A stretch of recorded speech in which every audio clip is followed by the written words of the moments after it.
The Rajya Sabha is called the upper house of the parliament. Rajya Sabha को parliament का upper house कहा जाता है। Its member are elected by the members the state legislative assembly.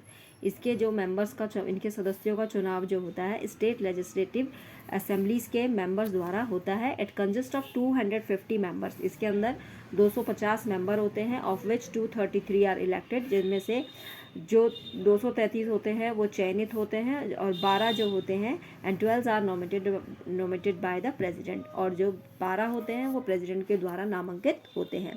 Their terms of the office is for 6 years. इनके कार्यकाल की अवधि 6 साल होती है। Any citizen of India who is above 30 years can become its member.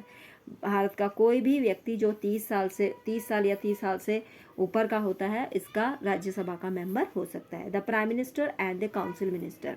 Prime minister और council minister की नियुक्ति किस प्रकार से होती है? Candidate of several political parties get elected to the Lok Sabha.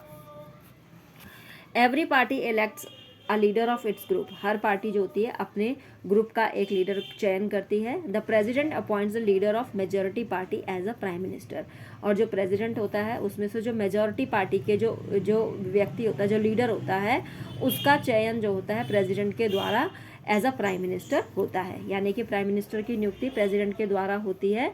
यानी मेजॉरिटी यानी कि सबसे ज़्यादा वोट जिस लीडर को मिले होते हैं वही जो होता है प्रेसिडेंट के द्वारा अपॉइंट होता है as a prime minister. On the advice of the prime minister the president appoints other minister. अब प्राइम मिनिस्टर की एडवाइस पर जो प्रेसिडेंट होता है अदर मिनिस्टर की नियुक्ति करते हैं। दे रन्स द गवर्नमेंट, और यही लोग जो है मिलकर सरकार चलाते हैं। All of them are the member of parliament. ये सभी जो होते हैं पार्लियामेंट्स के मेंबर होते हैं। They are all responsible to the parliament. Delhi is the capital city of India. Rashtrapati Bhavan, Sansad Bhavan, supreme court and central secretariat are located in New Delhi. A large number of people work in central government offices. Now the state government. Every state of India has legislative assembly. The representative of the legislative assembly are elected directly by the people.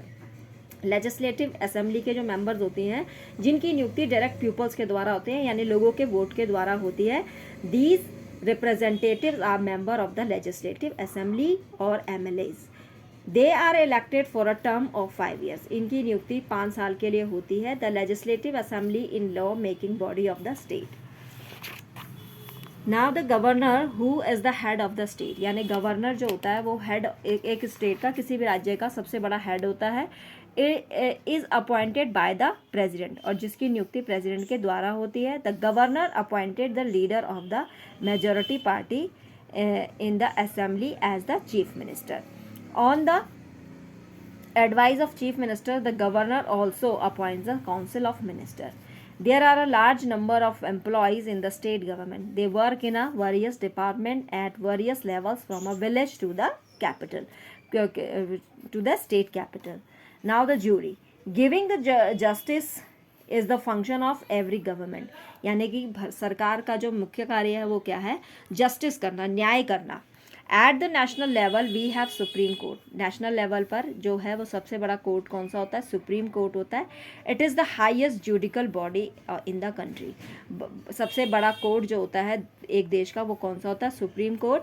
It decision is the last word in the various legal dispute. यानी किसी भी विवाद का इसका जो निर्णय होता है वो आखिरी निर्णय होता है। किसी भी विवाद के लिए सुप्रीम कोर्ट द्वारा दिया गया निर्णय जो होता है वो आखिरी निर्णय होता है। The president of India appoints the जजेस। और इसके जो जजेस होते हैं सुप्रीम कोर्ट, हाई कोर्ट, इनके जो जजेस की नियुक्ति किसके द्वारा होती है?